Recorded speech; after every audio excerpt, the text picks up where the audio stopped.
Welcome everyone to another episode of Stogies and Straps. I know you've missed us. We've been moving around a lot. Our guests have been busy, a lot of schedules. It's the holiday season, but we finally locked down the MVP. We finally caught up with him.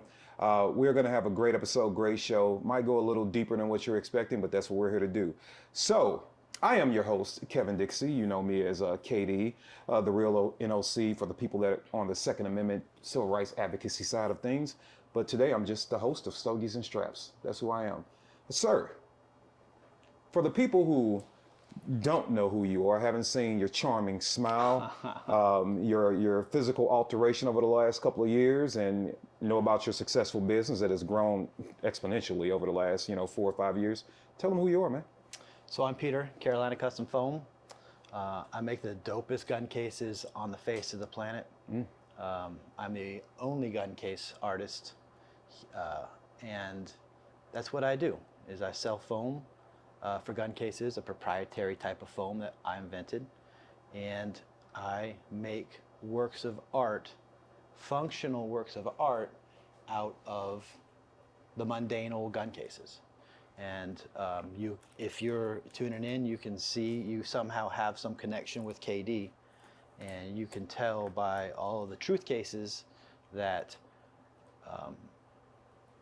we collaborate on some pretty major topics, and we're able to put that story down into a physical form of the inside of a gun case. I think you're underselling yourself, even though that last part was awesome. But before we get too deep in the conversation, man, we got Stogies. It is called Stogies and Straps. Yes, it is. All right, so yes, we have our nice little Voltec Life Pod here, which is actually a humidor. Me and you have talked about this product before. But I gotta know what kind of stogie you want. What are you in the mood for? I'm not an avid smoker. However, I do enjoy a good cigar when I'm with friends, but I'm more on the light end. Light end, not a heavy body, just a light end that I could enjoy. You know what? I'll tell you what, man. I'm gonna go ahead. The lightest I'm gonna have today is the Noob. Now this has the Noob. It has a nice little hint of coffee in it, and it's light. This is like a good cigar to have with a cup of Java in the morning, midday. But it's also good if you like something a little lighter. The gauge, it's a shorter cigar, but the gauge is nice. I think a lot of men can understand. It might be short, but it does have a decent gauge. So we're gonna go ahead and just get you one of these. All right, seems like it might match your lifestyle. Let's smoke that girthy boy. All right, what do you want? Well, you're gonna have to take a punch today, unfortunately. That's all I have. Punches away, I go. All right, punches away you go. Anyway, so let's get this going. So while I'm getting you all set up here, how long have you been in business? I'm going on my 7th year. 7th year in the foam industry. Started out of my house and has worked into a large warehouse where we have tractor trailers come and pick up our packages on the daily. So you went from a single family home to having tractor trailers. Picking up foam. Yep, daily. Yep. Wow. It's pretty impressive. Entrepreneurship, I think, is something that a lot of people in America, and you let me know how you feel about this. I think they make 2 big mistakes with entrepreneurship. One, look at entrepreneurship and believe that it's easy. I think we see that from people saying, oh, I filed the LLC and I put a couple of pictures on social media and now I'm an entrepreneur, right? I don't think that they really look into all the nuance. If you want to be a successful entrepreneur where you can make a decent salary on the side, or maybe create a pathway to generational wealth. Depends on what you want to do. Yeah. Some people, I think, started just because they want a little hobby, or maybe they want to pay for their hobby, right? So they start a business to pay for it. And then the other mistake I think people make with entrepreneurship is thinking that no one should be an employee of anyone else. Like everyone should be an entrepreneur. So what are your thoughts? So I'm gonna say something that is probably against what you just said, but but it is not the same. It is not easy being an entrepreneur, but if you're looking to get into it, it is that simple. There are things that are out there that you don't think that are that simple. You have to have this PhD and you have to have this information to be able to do what it is that you want to do, and that holds you back. There's a lot of stuff that, and I'm sure you've seen it, is when you want to do something that you know will make money and it kind of stunts you for a second, but then you go after it and now you're making money. It really was that simple. You don't have to overthink things. You don't have to have all of these things in place in order to go after your dream and do what it is you want to do. So it's not easy, but it is that simple, if that makes any sense. It does. Yeah. I mean, we use that a lot when it comes to training people with firearms. Right? I'm okay with just sitting here and playing with this lighter this whole time. This thing Yeah, is you're a gonna beast. burn it. Look It's what a you're doing in the cigar, man. You Some- gotta control your flame. I'm all over Right? the Sometimes you place. get too hot and you start burning things around you. You gotta be careful with this. Pete. Sometimes I'm just all We over close the place. our Votech humidor here, like pod humidor. All right, so just to continue on a little bit with entrepreneurship, here's my overall take on it, as far as whether people should do it or not. I think that everyone should dabble. I think everyone should try. I also think that people should put more effort into it. You know, because I see a lot of people say, hey, I want to be an entrepreneur, and they're like, well, I'm just gonna like sit it here and the people will come to me. Yep. You know? Yeah. I ain't gotta go do nothing. Correct. I told 5 of my friends I'm a business owner. Certainly. Like they don't look at scaling. Nobody's looking at, true marketing. I think social media has kind of spoiled us with that, right? Because you usually have to hit the ground to market. Back in the 90s, early 2000s, like you really had to get yourself out there. You had to knock on doors and talk to people and really get out there, right? I think now, because we do have a great tool, depends on how you use it, called social media, that a lot of people are like, oh, I can put it out there and eventually it'll pop without looking at everything that goes with it. So I want everybody to dabble in it, but I also want them to understand what comes along with it. Yeah. And take it serious, which is one of the reasons why we even do the professional development train to learn, right? We get people out there if they can network and get to the inside information and skill sets. You yourself have been a teacher there where you talked about developing niche markets, right? Yeah. That's very important, right? Because if you're an entrepreneur, you might be very unique. What you offer is unique, and there might be a unique group of people. 8 billion people on the planet now, if you can believe it, right? But maybe out of those 8 billion, 500 million, will appreciate your product. So that could be a niche market, and you have to figure out how to get them to them. So I just want people to take it more serious. But watching you grow, from when we did collaborate on the Truth Cases, which was a phenomenal feat, that you and I and Wayne Hammer and Larry with J&L Machining came together and made happen. That was never done before in history. I think it was awesome, phenomenal. Nothing but feedback. Truly the first guns to ever fight gun control, and there's nothing you can argue back against them. But your artwork inside of that case was able to bring the stories to life, right?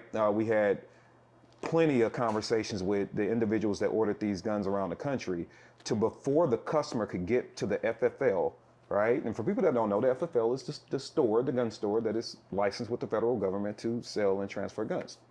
So when the guns were getting to the FFLs, the beautiful thing was that the transferors had never heard of the stories. So when they're opening the cases, checking for serial numbers and things like that, guess what? They're getting educated too. And that was because of you, right? I could have sold the story on video all day long, but when you came through with that artwork and made those stories come to life, you helped me educate millions of Americans. So for that, I'll always say thank you. Absolutely, Right. man. And it's created something major. So outside of business, Yeah. you deal with guns a lot, right? But what is your relationship with firearms? Overall, what do you think about them? So I do enjoy shooting. I am an enthusiast when it comes to shooting. I am not someone that you can come to and speak about the certain nuances of this firearm versus this firearm. I just don't know. It's not that I don't want to know. I enjoy picking that stuff up, but I'm an artist and I want to do art. I want to do art in a gun case, and the functional thing that I'm using is that firearm. So in my world, I don't need to know about the trigger pull. I don't need to know about the barrel length. I just need to know, can it fit in this case, and can I have a side picture of it so I can make a template to put it in there. And whatever the specs on that thing is great. I'm making this for you. I want you to enjoy it, but I also want you to have pride in your product and be able to pull something out that no one's ever seen before, and start those conversations with other people. It's not for me, and it's never been for me, about making a piece of art so someone can open it up and they can say, hey, where did you get that? And now I'm making more money. It's never, ever been that for me.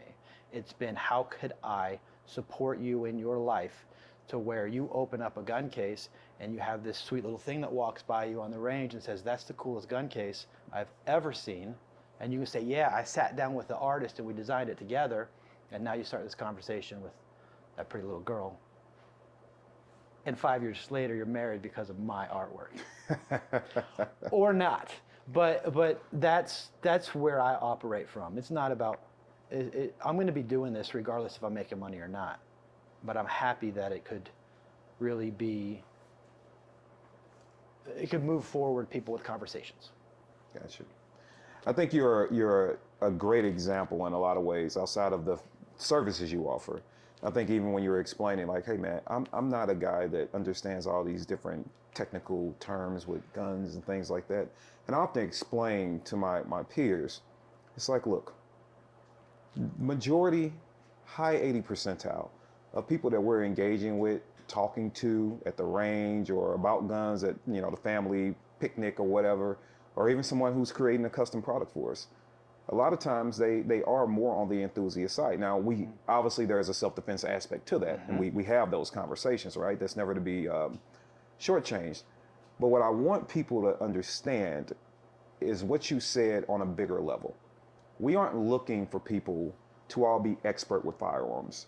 What we're looking for people to do is appreciate them and have a high regard of respect for them. You are not less than thou because you don't understand bullet weights. You're not less than thou because you don't understand twist rates. You aren't someone who doesn't deserve to be at the range and having conversations and having a good time because you don't understand the height of the bore axis, say, of a SIG Sauer firearm versus the lower bore axis of a Steyr, right? It's not what we're looking to do. We're looking to educate people. So I like that you said that, because you are creating a product for some of the most badass guns on the planet, right? But you yourself can still sit and say, look, man, I'm an enthusiast. Sure, I'm safe with guns. I go to the range, I have a good time. But I'm not a gun expert or trying to play one, you know, Correct. on the weekends after you check out a Holiday Inn. That's correct. And I think that everybody has a part to play in a community. And when you play that part well, the community grows. When you act like you know everything about that community when you really don't, and you're playing someone else's part, it's when the community gets stunted, because you got a lot of know-it-alls that don't know anything. So as far as the training is concerned, I'd never take someone out and I would never say, hey, yo, I want to teach you how to shoot. I want to teach you how to pull from your holster, and I want to teach you how to defend yourself. That's never going to come out of my mouth. But you're not going to ever sit in front of a computer and say, yo, hey, get on a live with me. I'm going to make you a gun case, and I'm going to make this art. I'm going to teach you how to break things into rule of thirds, and I'm going to use this art, I'm going to make it as an Art Nouveau style case. And like, so we all have a part to play. Where the community gets screwed up is when everybody in there thinks that they have to be that one person. And I'll never be able to be as great as I want to be if I play the part of someone else. So if you want to come and talk about art with me, dope, I'll do it. But if you want to talk about self-defense, yo, hit this guy up in DMs, man. This is my man KD. He'll tell you all about it. Oh, we can have all the chats and all the combos. But even, you know what, even with that, man, look, I tell people all the time, they'll ask me, hey, do you do, 2 to 4 man team close quarter combat training? The answer is no. Now, have I been trained in that way? Sure. Am I good enough to train people in that way? I think I'm good enough to do anything I want to do, right? However, it's not my calling. There are plenty of guys that are out there training law enforcement teams, training, PMC teams. They're out there, training EP teams. They're doing that work. So when I get people like, hey, well, I'm just picking up my first handgun last week, but I want to do some close quarter combat training with me and my cousins, and we want to operate as a 6-man team. I'm like, I'm probably not the guy that you want to go to, right? But at the same time, if you want to understand the gun, you understand how to be efficient with the gun, you want to understand really how to run that thing, I'm your man. And then maybe once you get done with that, if you want to, hey, put charges on doors and blow them up and, send in the dog and throw flashbangs, jumping out of Blackhawks, guess what? There are experiences where we can go have you doing that. Yep. But I think to your point, a lot of people, like even in my position, think that they are slighting themselves to say, I don't offer everything. Absolutely. I don't offer long range shooting. I've done it. I've trained with some of the best at doing it. Buck Doyle being one of those guys. And we've shot out at distance, and I think it is awesome. And I love watching the trail of a round sail and hit a target a mile away. Don't you ask me to teach you that. I'm just going to go experience it. Matter of fact, I'll go with you. We can go to training together and have a good time doing it. So, but how detrimental that is to that person. Somebody who's never shot a firearm before wants to do a 6-man team. The person that's going to say, yeah, I can train you that, instead of saying, yeah, we can work up to that, but we need to start here, go see my man KD to start here, and then come back to me in 6 months and we can start working on that. That person that doesn't see that that man's never going to be where he wants to be, skipping all those steps, is what's detrimental to the community. And yeah, we all have a part to play, and we need to play that part, and you need to love playing that part. And don't do that stuff that you don't love doing. Don't get roped up because it's money. Do the stuff that you love doing, and the money will come. Because if you do stuff that you don't love doing, but you're just trying to get that money, you're not going to be able to help yourself in the long run. It's going to be temporary because you're going to burn yourself out, and you're going to screw up a lot of people, and in turn screw up the community. Agreed. And that's how I treat everyone, man. Like, whenever I encounter a person, whatever level I meet them at, that's why we call our classes Evolve. It's about the evolution of the person, right? And sometimes that evolution is absolutely training, but man, sometimes at the range, we do a great job of training, but spend so much time talking to guys about other things that they are going through, other things they've experienced. And some of it's heavy, some of it's really light. We talk about parenting, we talk about marriage, we talk about relationships, we talk about maybe struggles they're having in their career paths or anything, because that's how we truly build a community. We have to think beyond the gun. And that's why, I started saying years ago, hashtag, we are more than guns, we're a community, right? I really want to help build people up and then teach you how to protect who you now value of being. Correct. But you also have, and we're friends, and there have been some things that have been on your mind lately. And speaking of things outside of actually just shooting the gun, Sure. You went through some unique challenges in your life lately. And I think that a lot of people don't get the chance to see people that are associated, because whether you know it or not, you are a gun guy, because anybody that sees you putting a gun in the case calls you a gun guy. Correct. Right? So gun guys, gun girls, gun communities look at me and these tough, rugged, nothing's ever wrong. We wake up, we slam, our coffee black, and, we go outside and we kick down doors in our tight t-shirts and BDU pants. That's what we do every day. But maybe there's a different side of things, right? And that's not. And there's a couple of different things that's very important to get across based on the stuff that I'm going on and based on the stuff I'm going to get off my chest right now. Is that, number one, I'm a successful man. I do what I love doing. I make money for it. I earn a living, and I'm very successful.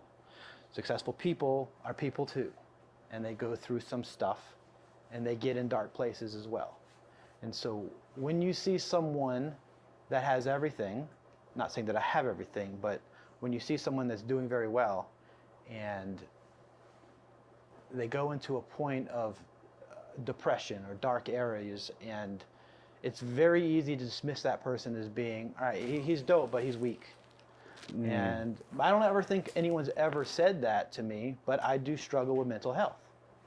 It's just what I've done my entire life. I have to keep my mental health at the forefront of everything I do. If I'm out, and I've done it time and time again, where it's, hey, we were out having a good time last night and we all got to sleep late. Now we're here out on the range, but where's Pete? And Pete went home. Pete wanted to go out on the range, but Pete had to take care of himself first.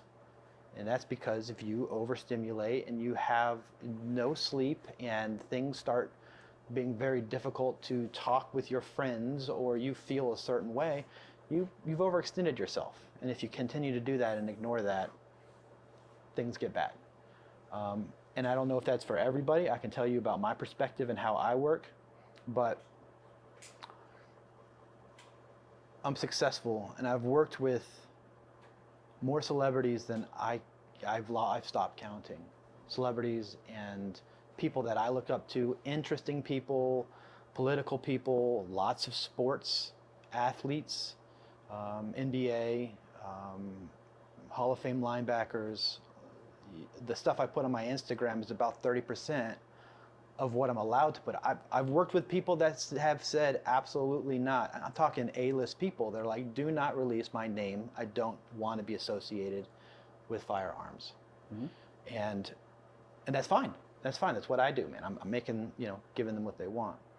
So I'm successful, and I am hardworking, but I do struggle with mental health to the point where I have policies and procedures that are in place when shit starts to go sideways. And that is anywhere from locking up my firearms and having a friend change the numbers on my safe to having 2 or 3 friends that I reach out to that they can reach out to me. So it's the options are back and forth. It's just not one-sided.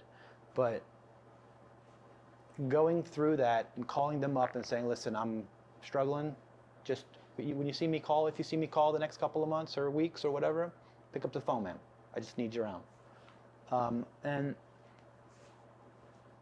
And then when it gets bad, you call them up and say it's bad, and I need all y'all to sit down and listen. And all of my guns are locked up. And when all 3 people here agree that Pete can have his code back to his safe, y'all need to agree. And it's not for me to convince, it's just for you to just take a look and listen. And that's my policy. It might not work for everybody. So that's what I'm in the middle of right now. I'm in the middle of a focus of, and if anybody knows and knows me personally, is that I'm a man of focus. If I see something that I want, I'm going to go after it. I want to lose weight, 120 pounds. I wanted to build a business. We are where we're at, but I'm the man of focus right now and keeping myself alive for the next couple of weeks, because I am struggling with that mortality of sometimes everything's great, chilling and having a good time. The next thing, it just seems like the best thing to do is to finish it, is to put it out. And how do you get there? What is it that happened in your life that makes you get there? And I don't know if, everybody's struggle is different. And it's important to know that both excitement and stress release the exact same hormone in your brain, which causes stress. So your good times, where you're out there having a great time, releases the same chemical. So great times and bad times can affect your mental health at the same time. So, to round that all back out,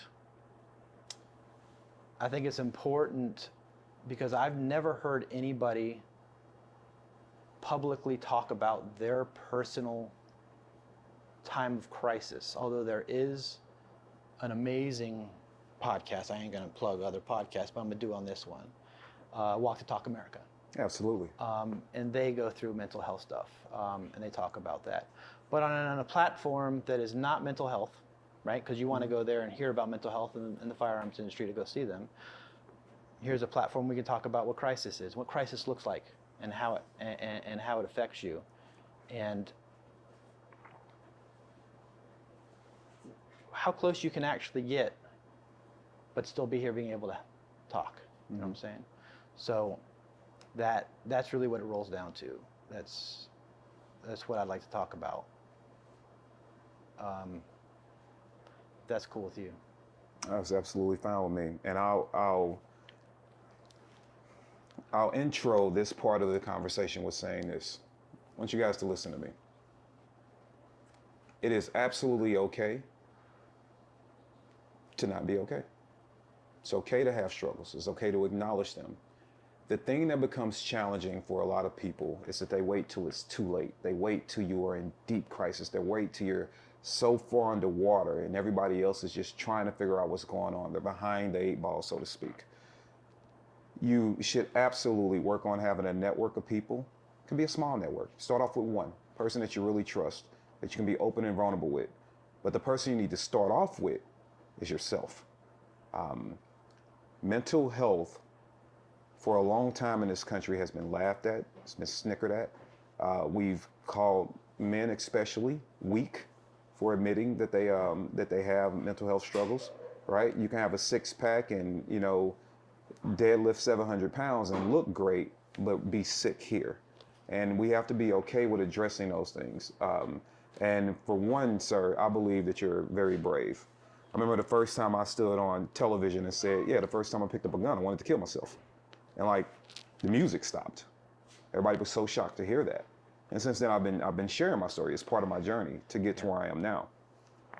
So before you listen to what Pete is about to go into, I want you to know you should cast aside any judgment. And as a matter of fact, whether you are currently struggling with mental health issues or not, you should take close listen, because one day it could be you, or one day you might need to understand what somebody else is going through, because you are the phone call, whether you want to be or not, that they are going to make. I myself have a plan in place at home, and I haven't had severe struggles in 20 years, but I still have a plan in place. I myself, and it's funny, like I said, me and you were friends. I told you about this getaway that I have. That's just because, right? Now you're gonna come on that getaway with me, right? Yes. And that's awesome. But that's the kind of stuff you can do for people when you talk and you're honest with each other. So a plan. But I just wanted to set your mind up to not be judgmental, to understand that it's okay. And if you're hearing this and you're not okay, there is going to be information that's in the description where you can go get some assistance over at Walk the Talk America if you want to have that conversation. But understand, the people here at Stogies and Straps, the real NOC, and my network of individuals, and I know I can say this for Carolina Custom Foam, which you represent, never be afraid to talk and never be afraid to reach out. Even if we don't know each other, that's okay. That's the beauty about social media. You can get to know someone. Yep. Now, with all that being said, sure. The floor is yours, sir. So, how do you want to start? So crisis, what crisis looks like. It's personal, it's intimate. It's taking all of your fears and just throwing it out for someone to understand what it's looking like, because someone who entered crisis the first time doesn't know what it looks like.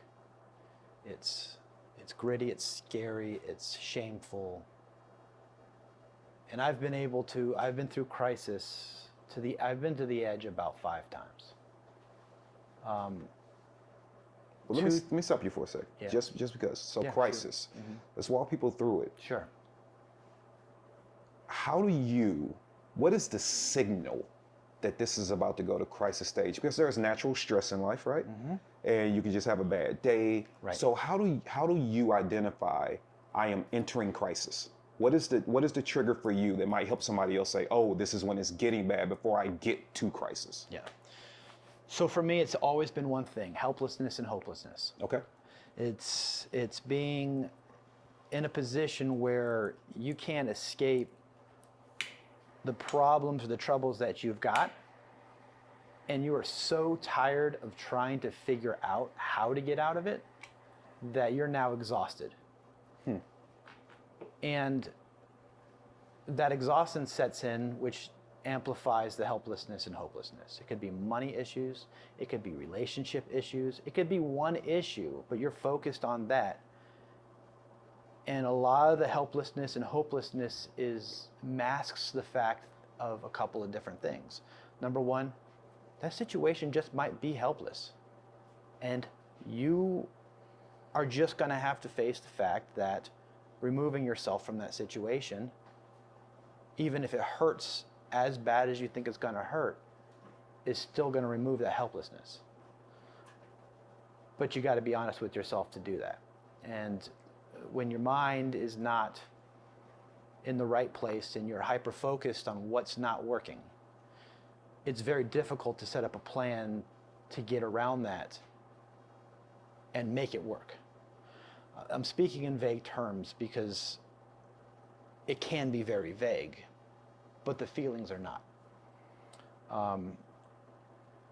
For me, I'm going through a separation and a divorce with my wife and my best friend that I've been directly out of high school. 20 years, right? 20 years, over 20 years we've been together. Like, my identity was her. And she didn't do anything wrong. She didn't do anything spiteful or bad or mean. Nothing like that. It's just our path changed. And walking away from something like that and calling it off, even though she doesn't necessarily want it, is stressful and it's hurtful. And but I knew I needed to change that environment. I still love her. I still care about her.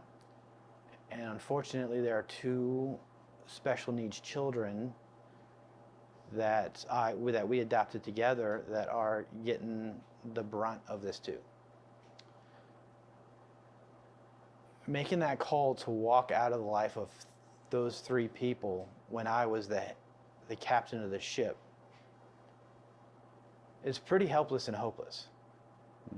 And yes, is there a way around it? Yes. Is time going to heal wounds? Yes. Are you going to hurt? Yeah, absolutely. But you become hyper-focused on that. You become hyper-focused on not causing any more trauma to your family, not causing trauma to these kids that have been traumatized through the foster care system, through different things. And your job was to be a protector, right? And not traumatize these kids anymore. And here you are, pulling the carpet out from under them. It's helpless. It's hopeless. So you start thinking about that. You start hyper-focusing on that. And you're driving down the road. You got no one to talk to. Your mind starts moving. Your pulse goes up. Your pulse rate goes up. You feel it in your throat. You feel it in your chest. It's hard to breathe. But you can't unhyper-focus on that thing that's causing you to basically spiral. And you know you're spiraling. You know, all right, someone else has the wheel right now. And the world looks bleak. And you've been to this place of feeling crummy 2 or 3 times in either the last hour, the last day, or the last week. But you're in it. And now your body is being affected by it. And you're tired. And you don't want to fight that anymore. And you've been dealing with it for a few days. And it's not going away. You just can't get that out of your mind. And for me, the world closes in. It's almost like the world closing in, but things are spinning around me so fast that there's no way to stop everything from moving, from happening. Mainly because I'm hyper-focused on this one thing. You get stuck in that. And now you actually physically do harm to your body. You are exhausted. You can't breathe.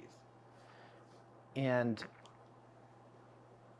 then it floats into your mind, well, you know what? If I'm just going to disappoint everybody and I'm going to hurt these kids, why don't I rip out the Band-Aid and do it so I don't necessarily have to feel that?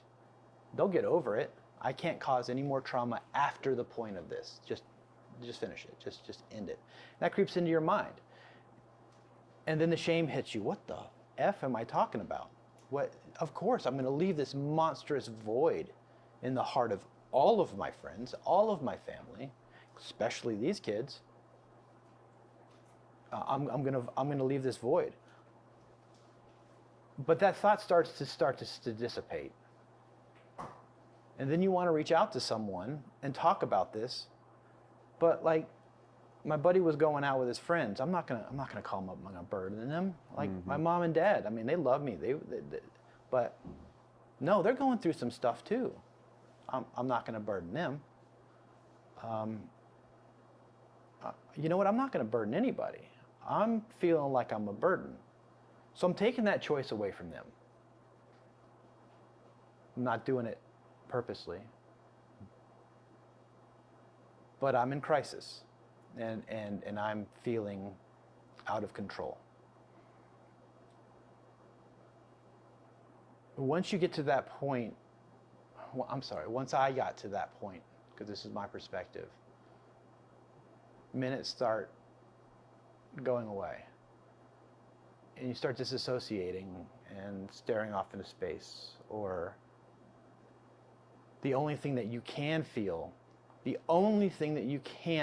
is hurt. You can't feel happy. You can't feel anything. You can just feel the hurt. And so you allow yourself to slide into that. and you talk to everybody because they see something's going on. They see that you're withdrawing, or you see they're dropping little hints subconsciously, although you don't think you are, but you are. And no, I'm fine. I'm good. You guys are having a hard time understanding that I'm fine and I'm okay. And so you start lying to yourself, and you're no longer honest with yourself because now you're defensive. So here you are driving.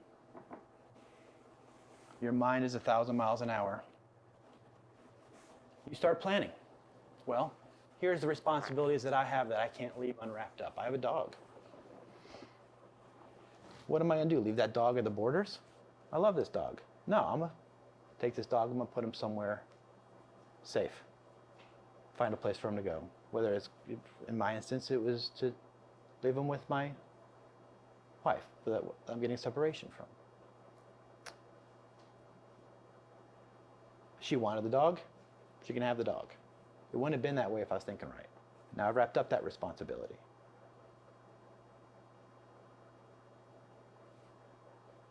What's there left to wrap up? Well, I've got an automobile and I don't want to hurt anybody, but I'm going to, so only way to communicate that is with a letter. So you write a letter. You just get those feelings out. The whole time you are absolutely in crisis. Your pulse is going, your eyes hurt, you're crying, you're swallowed in this chaos, and you cannot bear to be in this chaos anymore. So you start leaving breadcrumbs, okay? For me, it was a drive up the Blue Ridge Parkway, and I just drove. I wasn't heading anywhere, just drive. How is anybody going to find me? What if I disappear? How's anybody find me? All right, I'm going to stop over here and I'm going to buy myself a hoodie. I'm going to have a credit card trail. I actively thought about leaving a credit card trail in case nobody can find me. Nobody knows where I was going. Nobody knows. Head up the trail. Find a place that I've always wanted to go hike but couldn't because of being with family. Put the hoodie on, wrap my jacket around me, pop a hole through the corner of about 5 notes on my key ring in my truck, leave the keys in the truck, back it in so people can see where my truck is, because I'm not coming back, and start that hike. Heading up the mountain, saying to myself, this isn't right, but I'm not in control. And things are moving so unbelievably fast. This is in my head. This is not what's happening in my external, but thoughts are coming back and forth. Shame's pouring in. Pain.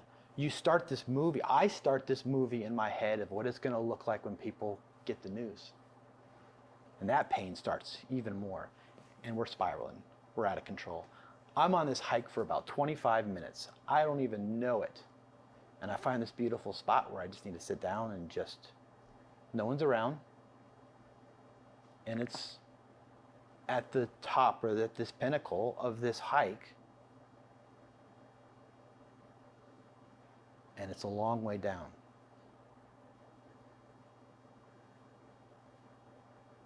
Being in the firearms industry, if I'm going to do this, I will never do it with a firearm. Period.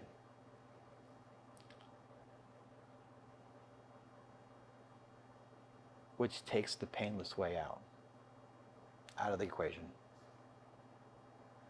Painless for me, not for everybody else. So you sit down. I sat down on the corner of this place, and I looked down and I said, yeah, that won't be painless.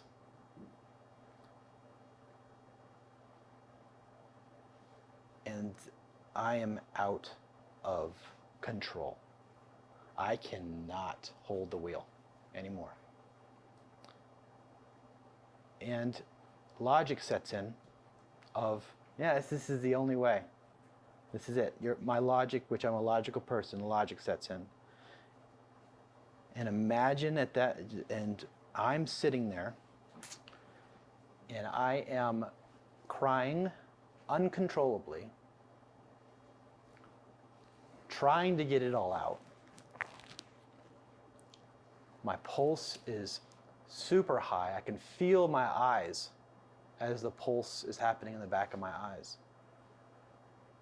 I am physically in pain, mentally tired. Everything is spreading, just spinning. Just imagine, and I say this over and over again, the spinning or this out of control. These thoughts are, you are standing in a tornado of thoughts and feelings and emotions and what's going on.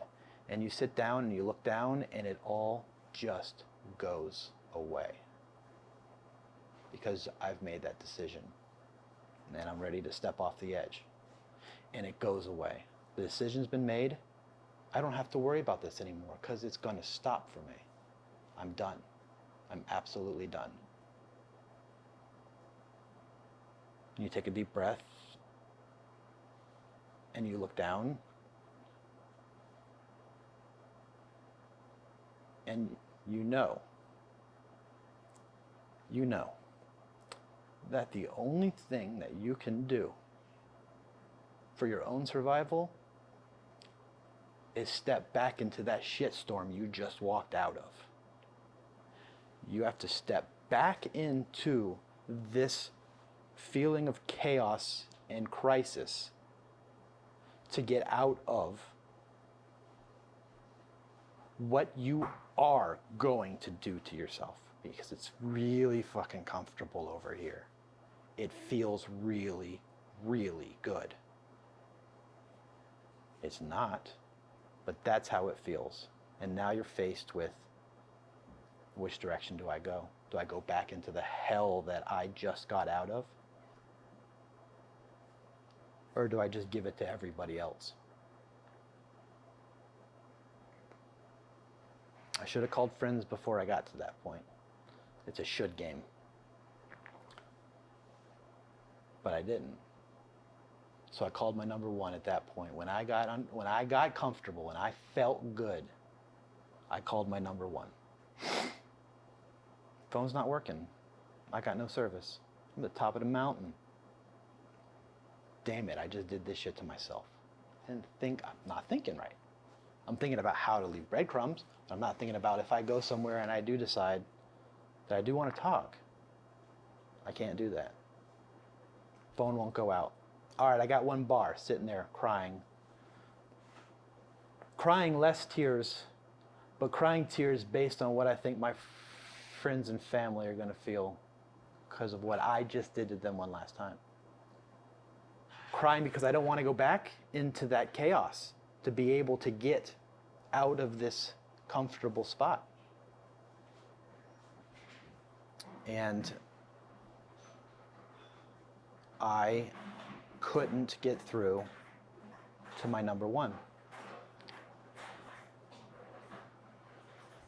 And so I opened up my camera roll and I started scrolling through the camera roll of what exactly am I going to be doing? Who am I going to be doing this to? And that hurt. And that hurt. That I'm actively looking at all of these memories of people that love me and I love them and what that's going to do. But it's not helping me escape this great feeling of just letting it all go. But a promise is a promise. And there's a fundamental unspoken rule to just try one more time.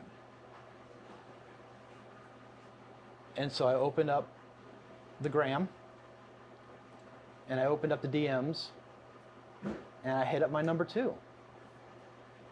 It's not going to go through. I know it's not going to go through. I smashed the video button. It worked. Here's my number 2.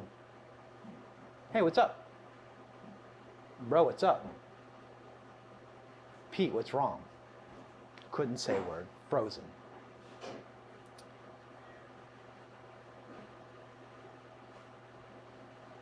Where I was at the top of a mountain, and the density of I can remember this like it was daytime, like it happened just now. The density of the fog that had been around us that entire time, you couldn't see much further from you to me. It was like silent, like Silent Night kind of foggy. And so it just started coming out. And I remember sliding back into that chaos, but I didn't face that chaos by myself. I was able to go into that chaos with someone. And even though I was putting something down, it wasn't their responsibility to pick it back up. And they don't need to pick it back up. All they have to do is just be there. And I just let it out. And I take a deep breath. And I look out. The fog is gone. Like it's clear. Like clearer. And I can see much further. And that shocked me back into, all right, I'm in this chaos again, but I'm feeling okay with it. I can handle this. And so we continued to talk and talk and talk. And I sat on top of that mountain for about an hour and a half talking, just letting it all out. And when I tell you that entering and re-entering that chaos with someone that can just listen to you, it didn't remove the problems. It removed the chaos. The problems are still there. But now it ain't that bad. Now, I know I'm sick. I know I've been to the edge. I know I need to start working on myself. But it isn't overwhelming anymore because I've let it out.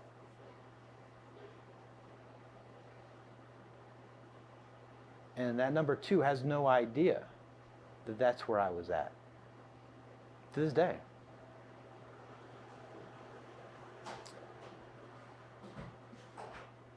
Number 2 will find out when they watch this podcast. But they had no idea. And I slowly took my time and walked back to the truck. Took the keys and took those notes off and stuck them in my pocket. Started the card. And I went home to go to sleep because there was no way I was keeping my eyes open anymore. I was exhausted. But that ride home was the same calm that I felt when I was ready to end it. That I thought I had to re-enter the chaos to get back to that calm again. And being able to recognize that I had to just talk. Just talk was the answer to all of it. It wasn't that it's taking anything away, but it was removing that toxic gaseous thing inside me that was ballooning out to the point of not coming back. And it was that easy. It was that simple to talk. And it was that simple to remove myself from the harm that I was going to do. That's happened twice in the last 5 days. And I don't know if someone called you and told you, hey, Pete looks like he's not doing so well, maybe show him some fun or just letting you know. But I was just supposed to come out here for half a day and check some stuff out, maybe camp on the property and dope and just be.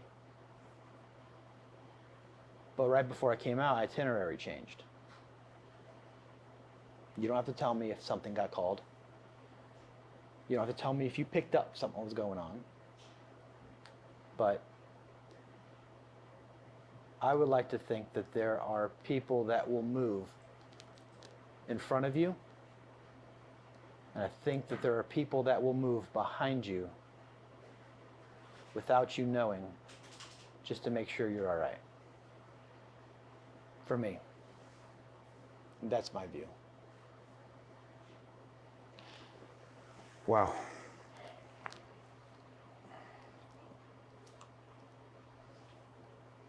Well, allow me to say this. It's probably the bravest thing I've seen in a long time. And all it took was words. That's it. All it took was words. There's really nothing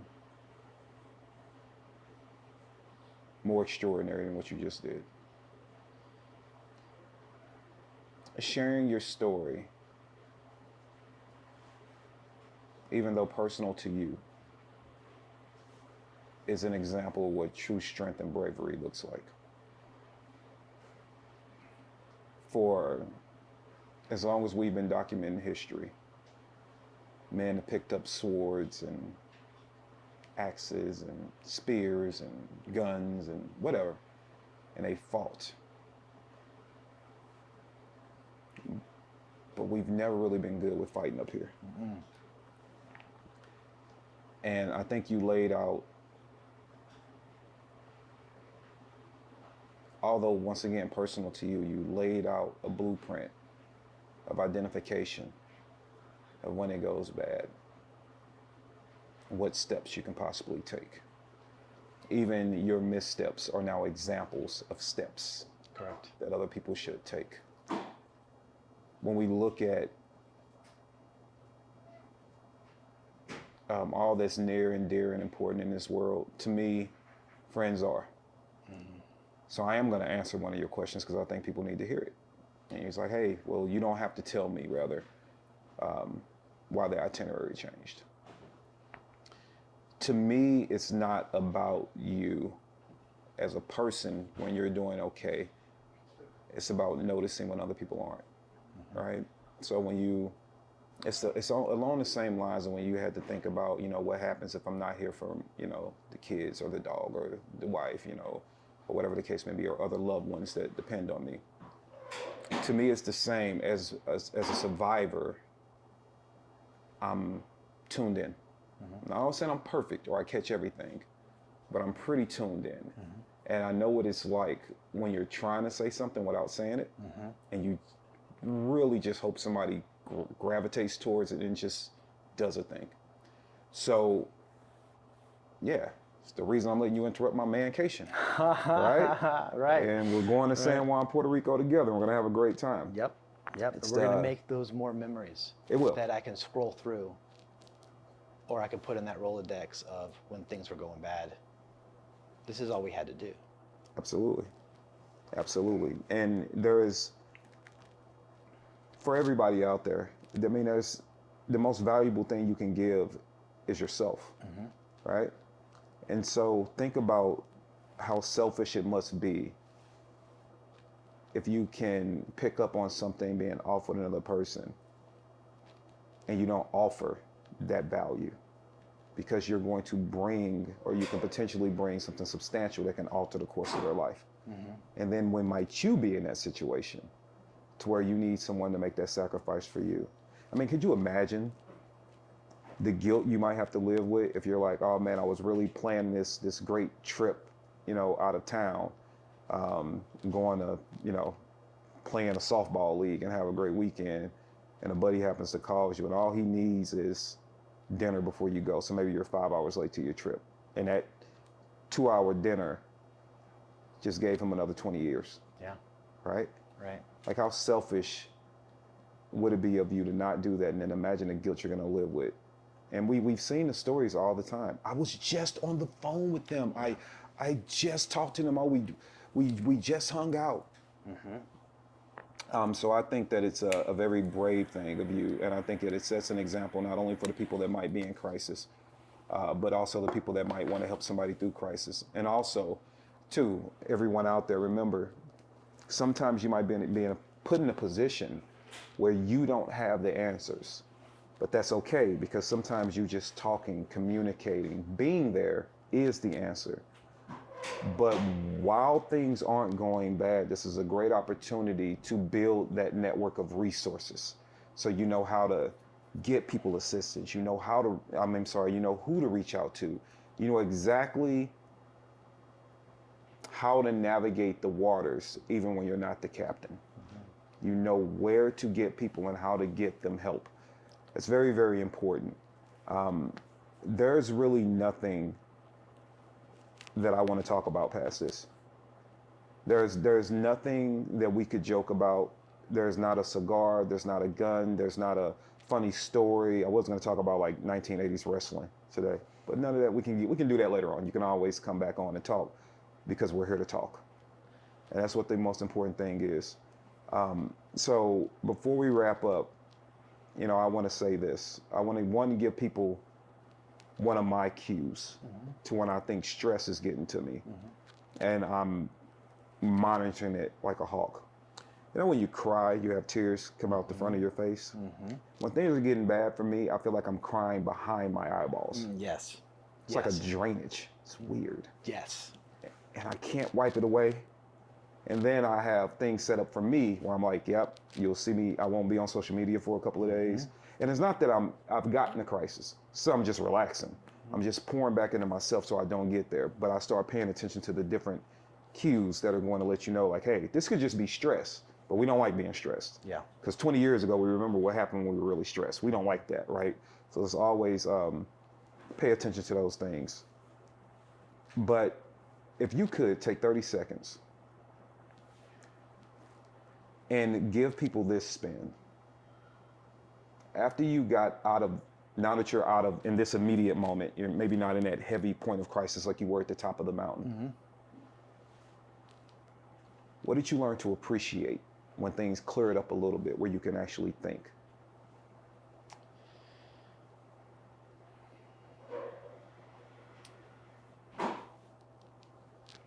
The appreciation would probably go for, first off, the fact that anybody would pick up and just listen to me and talk to me, the support that I have all around me. I found that I appreciated it, but then I realized that I really needed to make more of a conscious effort to have gratitude for that. And I need to verbalize that gratitude, but I also need to recognize it more. And I can tell you that once that gratitude started coming out, things also started getting much better, because now I'm focused on positive. I'm focused on gratitude. I'm focused on just moving forward and not focused on helplessness and hopelessness. So what did I appreciate? Man, I appreciated friends. I appreciated being able to go through that camera roll and seeing the life that I've lived for the last 5 years is not normal.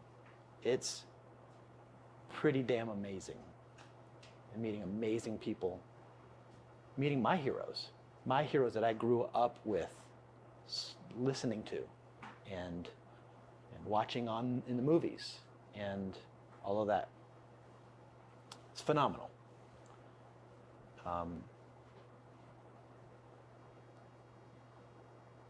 I guess that's